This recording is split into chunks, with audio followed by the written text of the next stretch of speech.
Assalamualaikum warahmatullahi wabarakatuh. Innal hamdalillah nahmaduhu wa nasta'inuhu wa nastaghfiruh wa na'udzu billahi min shururi anfusina wa min sayyiati a'malina may yahdihillahu fala mudhillalah wa may yudlil fala hadiyalah wa asyhadu an la ilaha illallah wahdahu la syarikalah wa asyhadu anna Muhammadan abduhu wa rasuluh. Allahumma shalli wa sallim ala sayidina Muhammad wa ala alihi wa sahbihi ajma'in. Amma ba'd. Kita lanjutkan pembahasan dari kitab Al-Arba'un An-Nawawiyah wa Tatimmatul Khamsin karya Al-Imam An-Nawawi rahimahullah, kemudian dilengkapi oleh Ibnu Rajab rahimahullahu taala. Kita sampai pada hadis ke-48. An Abdullah bin Amr radhiyallahu anhuma anna Nabiy sallallahu alaihi wasallam qala, dari Abdullah bin Amr radhiyallahu anhuma, yakni Amr ibn al-As, Abdullah putranya Amr ibn al-As radhiyallahu anhuma, bahwa Nabi Muhammad sallallahu alaihi wasallam bersabda, arba'un man kunna fihi kana munafiqan wa in kanat khoslatun minhunna fihi kanat fihi khoslatun minan nifaq hatta yada'aha. Ada 4 hal yang jika 4 hal tersebut berada pada diri seseorang, maka orang tersebut adalah munafik. Dan kalau ada satu karakteristik dari 4 hal tersebut berada pada diri seseorang, maka orang tersebut memiliki sebagian karakteristik dari kemunafikan. Ya, sampai dia meninggalkan karakteristik tersebut. Apa saja 4 hal itu? Man idza haddatsa kadzaba, wa idza wa'ada akhlafa, wa idza khasama fajara, wa idza ahada ghadara. Orang yang jika berbicara itu berdusta, jika dia berjanji maka dia menyelisihi janjinya, jika dia berdebat maka dia berbuat kefajiran dalam debatnya, nanti dijelaskan insyaallah.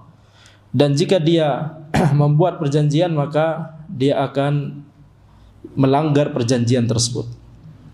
Ya, maka ini adalah 4 hal yang disebutkan oleh Nabi Muhammad sallallahu alaihi wasallam bahwa orang tersebut kalau memiliki keempat-empatnya maka dia adalah munafik.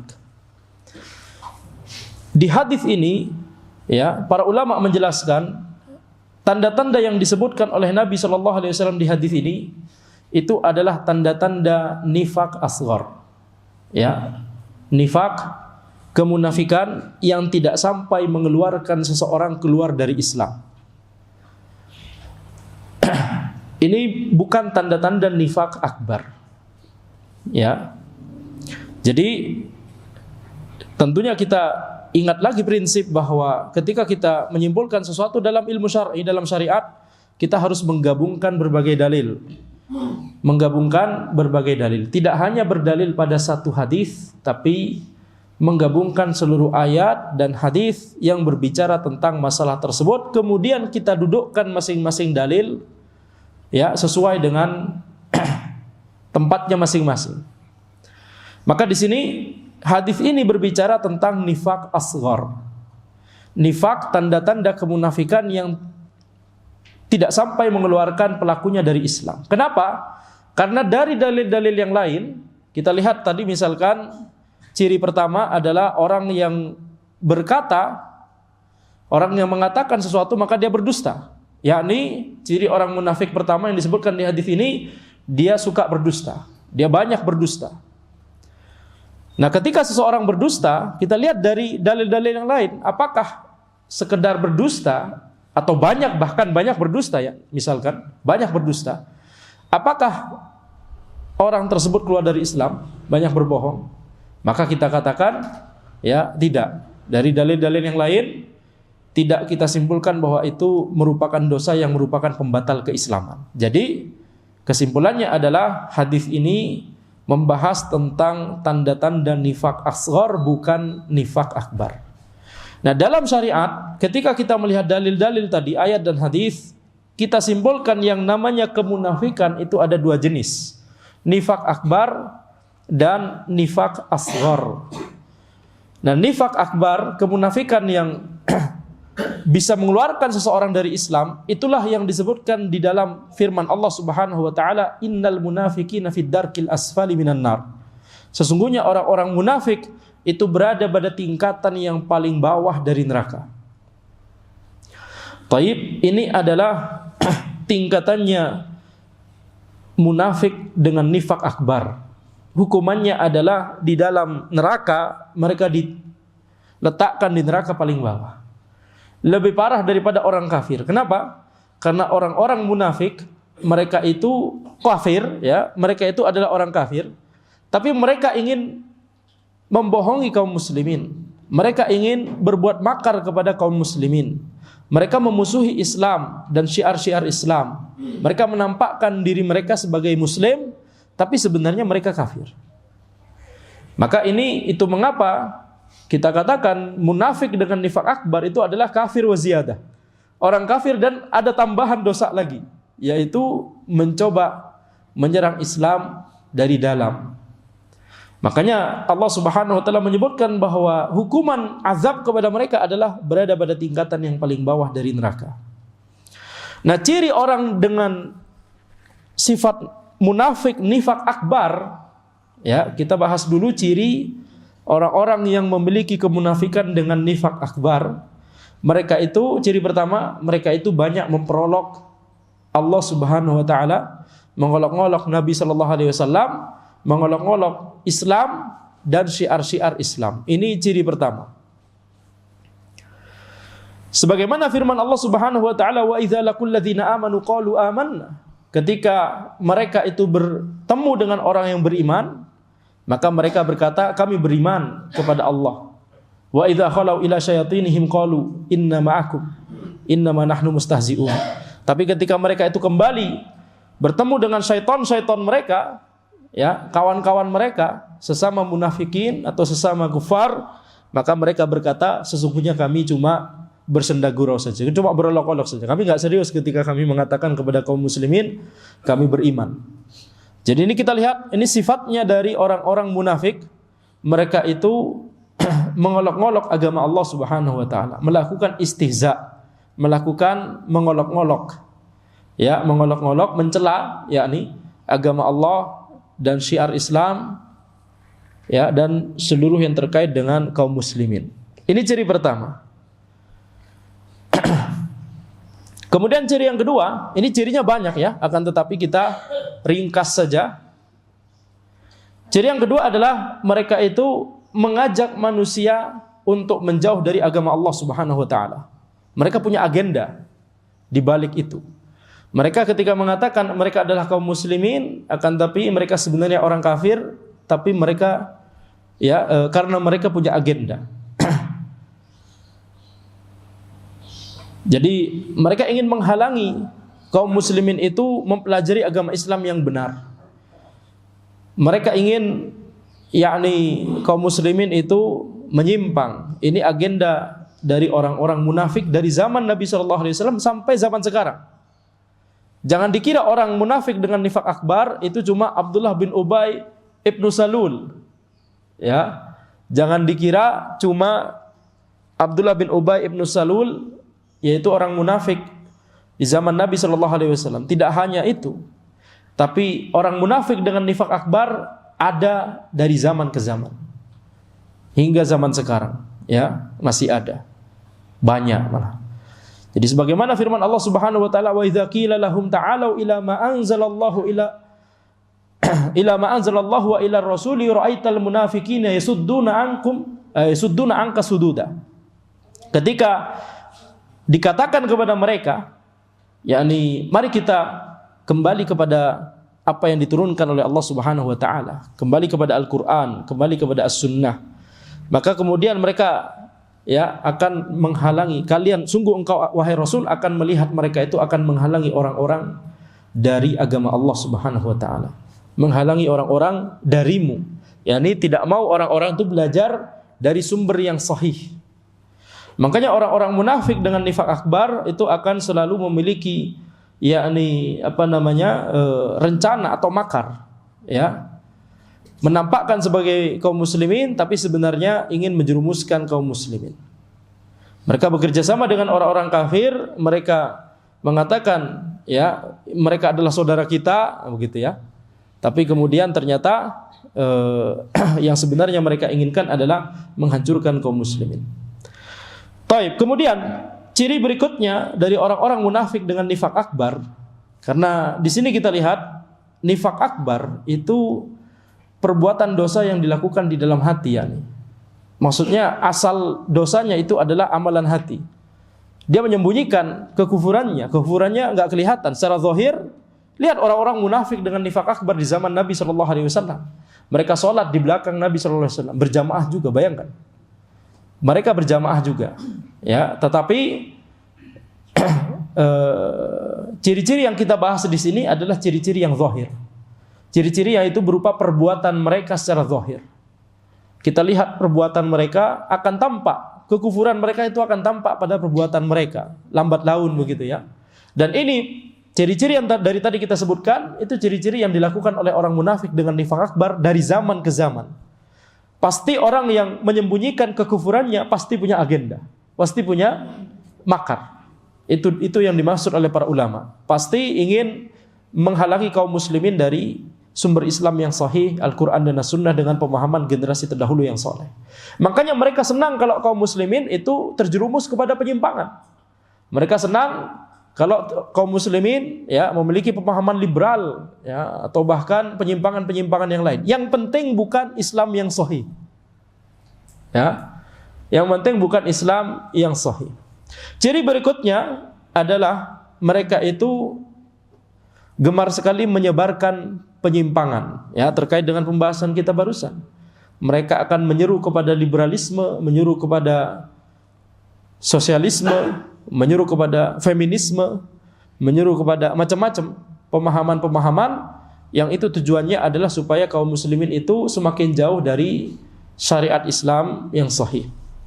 Kemudian ciri berikutnya adalah mereka berwala kepada orang kafir. Harusnya barok, berlepas diri, tapi mereka justru wala, ya, mencintai dan saling mendukung orang-orang kafir. Mereka akan membantu orang-orang kafir untuk menang terhadap kaum muslimin. Jadi sebagaimana firman Allah Subhanahu wa taala, ya ayyuhalladzina amanu la tattakhidhul yahuda wan nasara awliya. Wahai orang-orang yang beriman, janganlah kalian itu menjadikan orang Yahudi dan orang Nasrani sebagai teman dekat, sebagai aulia, yakni sebagai teman dekat, bisa bermakna penolong, bisa bermakna pemimpin ulil amri. Aulia di sini di ayat ini maknanya luas, telah ditafsirkan oleh para ulama apa saja makna-makna yang tercakup dalam kata aulia di ayat tersebut yang baru saja kita nukil. Sehingga di sini ayat ini bisa jadi dalil untuk yakni tidak boleh ulil amri untuk kaum muslimin itu adalah dari orang-orang selain kaum muslimin. Tapi lebih umum daripada itu, tidak boleh menjadikan sebagai teman dekat. Ya, karena yang namanya teman dekat akan muncul kecintaan. Ketika kita cinta, mungkin kita cinta dengan akhlaknya. Nah, akhlak yang bagus tentunya itu adalah sesuatu yang dicintai oleh tabiat manusia. Tapi kalau kita menjadikan orang kafir sebagai teman dekat, maka awalnya teman dekat secara muamalah, nanti lama-lama akidahnya mendekat. Nanti lama-lama keyakinannya mendekat. Ya.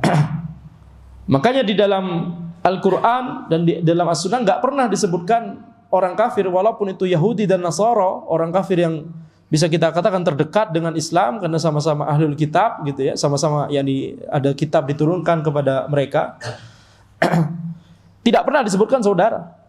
Khalas disebut ahlul kitab gitu aja. Ya. Bahkan Allah Subhanahu wa taala memerintahkan kita untuk berhati-hati. Makanya di ayat yang barusan, ya ayyuhalladzina amanu la tattakhidhul yahuda wan nasara awliya. Wahai orang-orang beriman, janganlah jadikan Yahudi dan Nasrani sebagai teman dekat. Ba'duhum awliya'u ba'd. Sebagian dari mereka itu adalah teman dekat sebagian yang lain. Mereka akidahnya beda-beda. Sebenarnya mereka persatuannya di atas persatuan yang rapuh. Tetapi kalau sudah masuk ke dalam bab melawan kaum muslimin, mereka akan saling mendukung. Ya. Tapi ini tergantung juga Saling mendukung ini tergantung kalau misalkan mereka sudah melihat ketidakkuatan posisi mereka, kaum muslimin lebih kuat, mereka akan langsung tercerai-berai.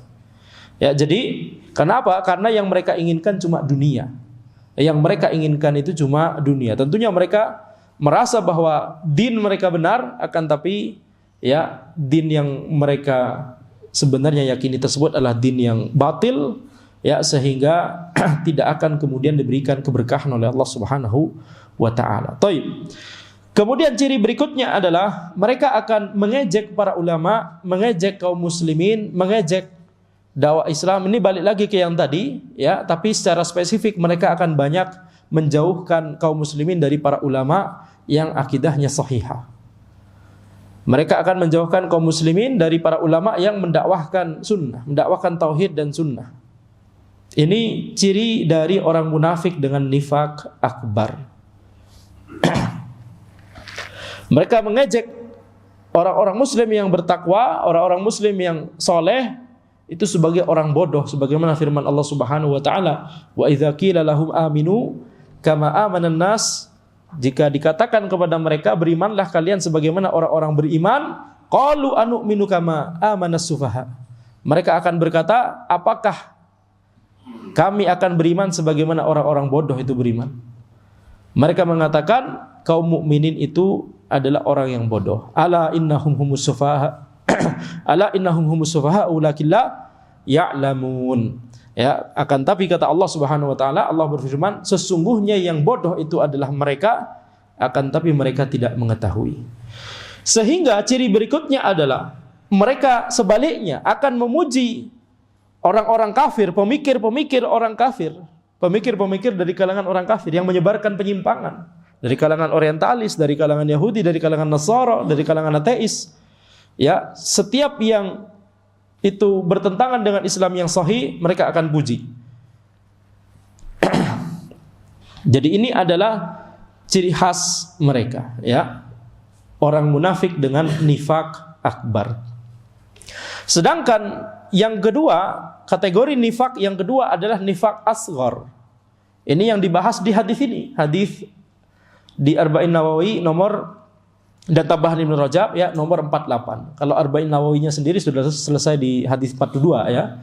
Jadi hadis 43 sampai 50 ini adalah tambahan dari Ibnu Rajab rahimahullahu taala. Jadi Nabi Muhammad SAW menyebutkan di hadis tersebut ada 4 hal yang merupakan tanda nifak asghar. Kalau 4 hal tersebut berada pada diri seseorang, maka dia adalah orang munafik dengan nifak asghar. Kalau salah satunya atau sebagiannya berada pada diri seseorang, maka orang tersebut kita katakan dia memiliki sebagian tanda nifak asghar. Nabi Muhammad SAW bersabda, arba'un man kunna fihi kana munafiqan wa in kanat khoslatun minhunna fihi kanat fihi khoslatun minan nifaq hatta yada'aha.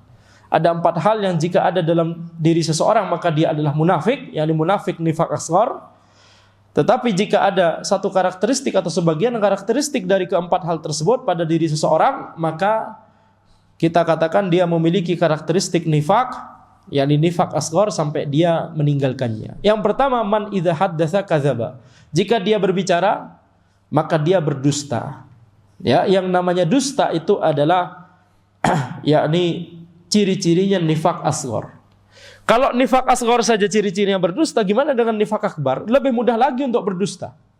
Makanya tadi itu adalah pondasi dari dosanya nifak akbar, berdusta, menyembunyikan kekufuran, mengatakan bahwa dia beriman, itu kan dusta, betul tidak? Nah, jadi kalau kita lihat tadi 4 hal tadi itu adalah ciri nifak asghar, nifak akbar itu lebih-lebih lagi.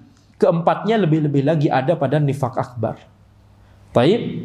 Tapi di sini kita membahas orang yang dia muslim, dia menampakkan keislamannya, bukan orang munafik nifak akbar. Tapi ketika dia berbicara banyak berdusta. Nah, ini berarti kita katakan ini memiliki ciri nifak asghar. Tentunya kalau kita membahas hadis seperti ini, dalil seperti ini, ayat atau hadis, yang pertama kita pikirkan bukan orang lain, tapi kita sendiri. Nah, jadi yang pertama adalah ketika dia itu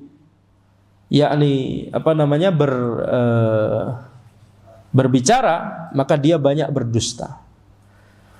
Dan ini kita lihat ada sebuah hadis yang mauquf, hadis yang dia kembali kepada perkataan sahabat.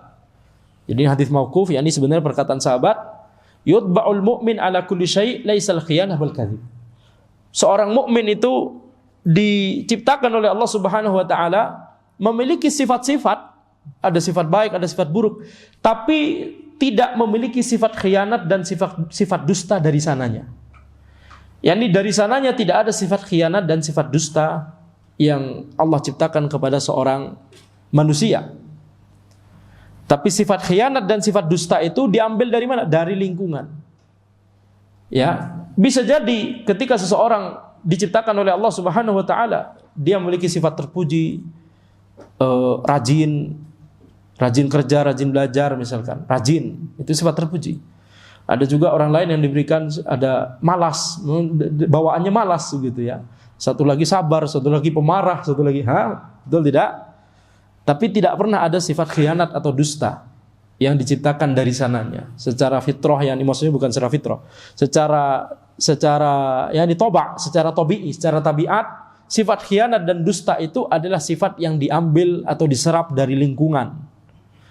Taib, jadi kita lihat bagaimana besarnya ini, berarti perkara kedustaan itu Allah Subhanahu wa taala tidak pernah menciptakan seseorang secara tabiat memiliki sifat khianat dan dusta dari sananya. Ini ciri pertama dari nifaq asghar, ketika berbicara maka dia berdusta. Kemudian yang kedua adalah wa idza wa'ada akhlafa. Jika dia berjanji maka dia mengingkarinya. Ya. Jika dia berjanji maka dia mengingkarinya. Yakni para ulama menjelaskan dari awal dia sudah niat untuk mengingkari. Ya, ini kemungkinan pertama. Dari awal memang dia sudah berniat untuk mengingkari. Yakni dia mudah berjanji tapi sebenarnya dia sadar bahwa Anda tidak akan menepati janji tersebut. Ini kemungkinan pertama, ini yang lebih parah. Kemungkinan kedua adalah dia berjanji tapi habis itu dia tidak punya semangat sama sekali untuk menepati janji tersebut. Di awal ketika buat janji mungkin nggak ada niatan untuk mengingkari, tapi seiring waktu dia tidak ada keinginan sama sekali untuk menepati janjinya. Ya, tidak punya semangat. Ya, ini tidak memiliki rasa tanggung jawab untuk menepati janji yang sudah dia buat kepada orang lain. Tentunya kalau ada uzur, tidak masalah, kita harus kabarkan kepada orang lain segera. Ya, minta maaf begitu ya, ada uzur. Jadi itu sifat dari seorang mukmin, seorang muslim, seorang mukmin. Kalau memang ada janji, kemudian ternyata ada uzur, maka sampaikan uzurnya. Tapi kalau misalkan udah janji, tapi kemudian ini nggak ada kabarnya sama sekali, ya selalu begitu. Misalkan, ya kalau lupa itu uzur juga. Ya. Kalau lupa maka itu uzur juga. Ya, tapi yang dibahas di sini adalah orang yang memang dari sananya dia tidak punya rasa tanggung jawab untuk menepati janji yang dia sampaikan. Ini nifaq asghar. Kemudian ciri ketiga adalah wa idza khasama fajara. Ketika dia berdebat maka dia berbuat kefajiran. Apa yang dimaksud dengan kefajiran ketika berdebat? Yang dimaksud adalah mencari pembenaran. Walaupun dia tahu dia salah, dia tidak mau mengakui salah. Yang dia cari bukan kebenaran, tapi cari pembenaran. Ini kefajiran dalam berdebat. Yang penting kita menang argumen, yang penting kita menang. Nggak peduli kita di atas hak atau dia yang di atas al-haq, nggak peduli. Yang penting kita yang menang. Nah, ini tidak boleh, kefajiran dalam berdebat. Ya, itu tentunya kefajiran yang paling utama seperti itu. Nyari-nyari cara untuk mencari pembenaran. Tapi ada sedikit aspek kefajiran yang ada dalam debat yang nggak sampai taraf yang sebelumnya, yaitu ingin mencela, yakni ingin atau ketika debat itu menyindir. Ketika berdebat itu menyindir, suka menyindir atau mencela atau menjatuhkan. Ya, kemudian kalau debatnya lewat grup WA misalkan, tidak ingin pihak lawan itu yang menuliskan paling terakhir. Kalau dia nulis lagi, kita harus nulis sekali lagi. Kalau dia nulis lagi, kita harus nulis sekali. Gitu ya. Ini harus dihindari. Ini menjadi permusuhan, menjadi bukan kebenaran yang diambil, yang dicari, tapi pembenaran atau sekedar memuaskan hawa nafsu. Jadi kefajiran itu adalah yang paling bawah, dia ingin memuaskan hawa nafsunya. Itu yang paling bawah. Yang paling atas adalah dia memanipulasi dalil, dia memanipulasi fakta, gimana caranya supaya dia yang benar, yang lain salah. Jadi ini nggak cuma berdebat seperti berdebat di dunia nyata, berdebat di sosmed, juga di pengadilan juga itu. Bukankah kalau di pengadilan yang salah pengen menang, betul tidak? Itu sama masuk di sini. Masuk di sini. Ya, jadi berbahaya. Kita lihat Abu Bakar radhiyallahu anhu, ketika beliau itu tidak sengaja misalkan menyakiti orang lain, justru Abu Bakar yang kemudian ngajak orang tersebut, kita ke Nabi Muhammad SAW, apa hukuman kepada anak? Kira-kira. Yang ngajak siapa? Abu Bakar. Yang semangat ngajak kepada Nabi Muhammad SAW sebagai ulil amri, untuk diadili.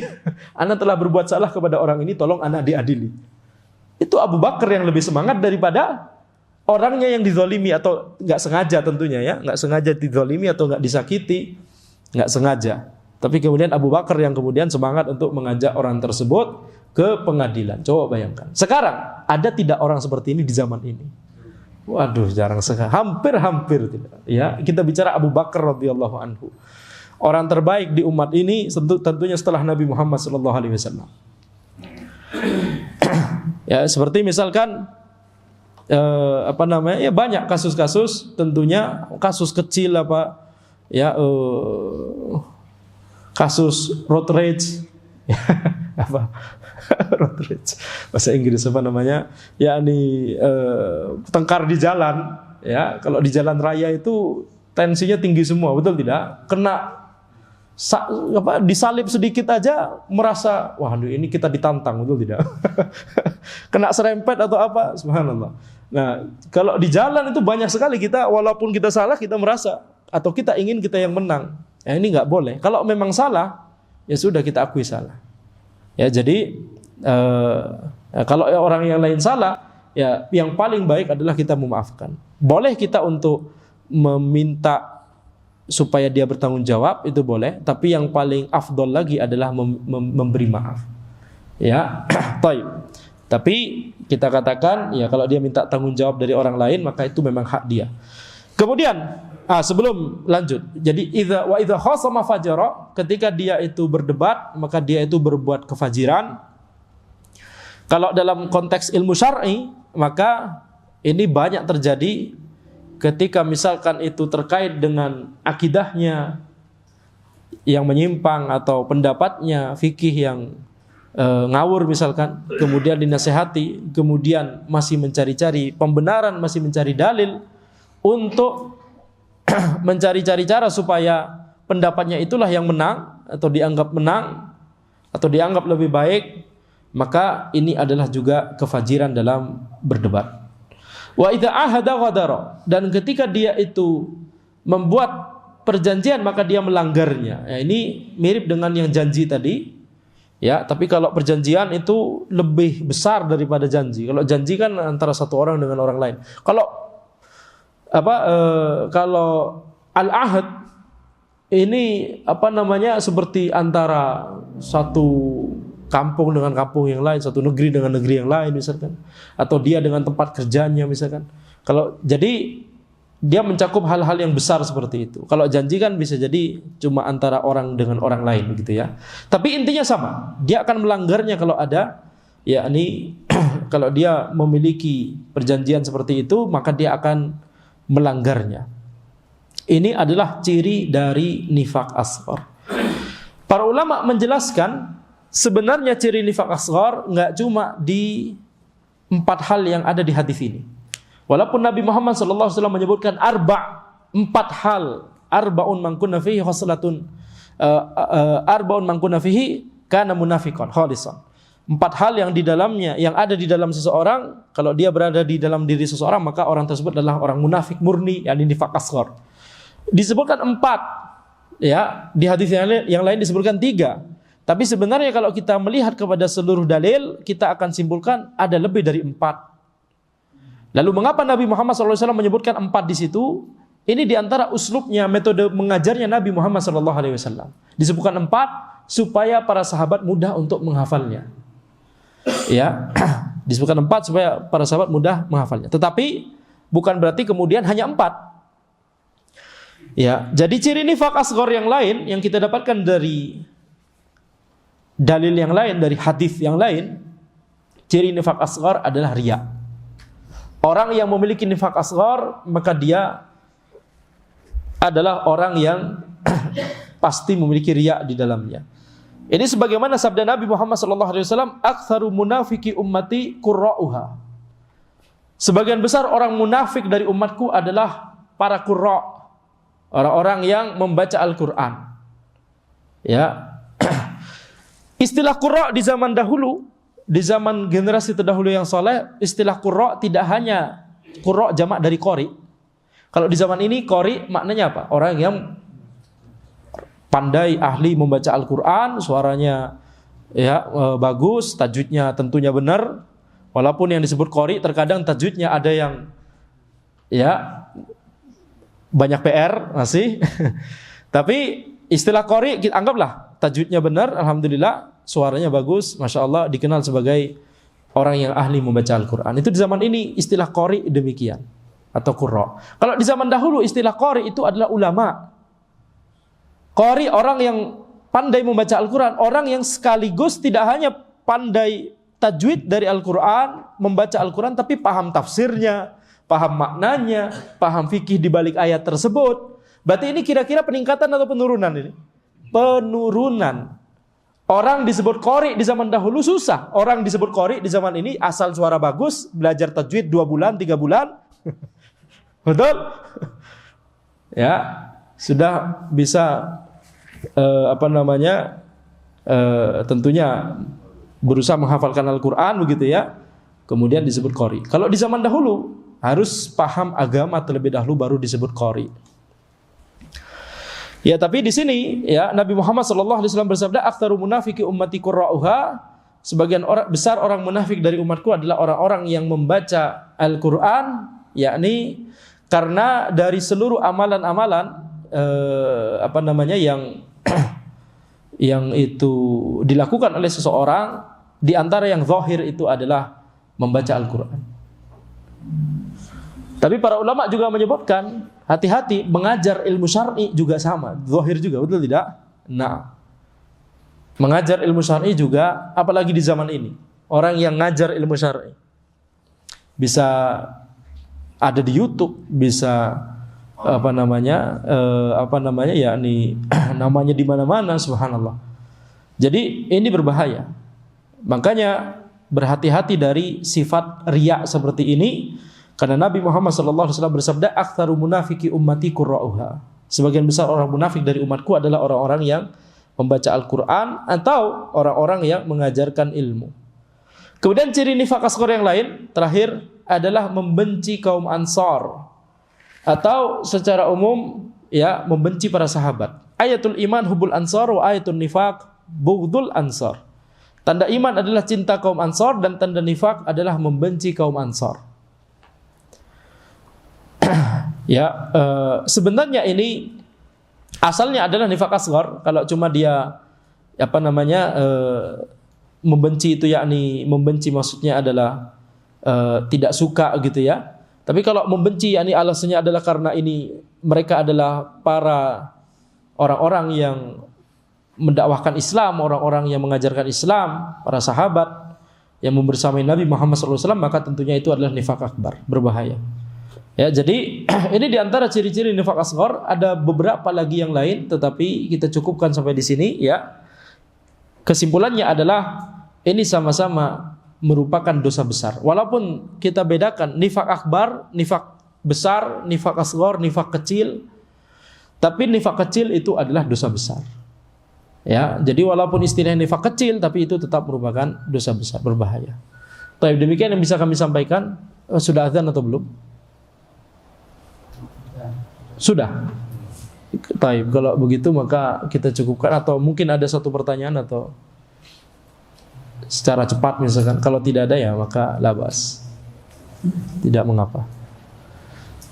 Tidak ada sepertinya. Taib. Demikian yang bisa Anda sampaikan. Hadza wallahu alam. Subhanakallahumma wa bihamdika asyhadu an la ilaha illa anta astaghfiruka wa atubu ilaik. Assalamualaikum warahmatullahi wabarakatuh.